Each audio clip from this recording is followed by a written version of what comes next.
இந்த நேரத்தில் முருகனை நினைத்து இதை கேளுங்கள். ஒரு நல்ல செய்தி உங்களை தேடி வரும். இந்த வீடியோ உங்களுக்கு சாதாரணமாக வந்ததில்லை. முருகன் உங்களிடம் ஏதோ சொல்ல நினைக்கிறாரு. இப்போது உங்கள் மனதில் ஒரு கஷ்டம் இருக்கலாம்.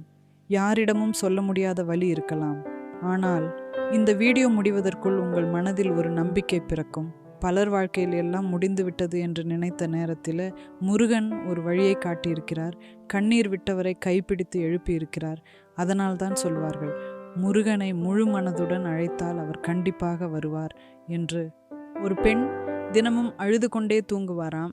வீட்டில் பிரச்சனை, பணம் இல்லை, மன நிம்மதி இல்லை. ஒரு நாள் இரவு அவர் அமைதியாக முருகன் பாடலை கேட்டுக்கொண்டே தூங்கினார். அடுத்த நாள் காலை நீண்ட நாட்களாக காத்திருந்த ஒரு நல்ல செய்தி வந்ததாம். அவர் சொன்ன ஒரு வார்த்தை, நான் தனியாக இல்லை, முருகன் என்னுடன் இருந்தார். இப்போது இந்த வீடியோ பார்க்கும் நீங்கள் ஒரு நிமிஷம் கண்களை மூடுங்கள். உங்கள் மனதில் இருக்கும் கஷ்டத்தை முருகன் காலடியில் வைத்து விடுங்கள்.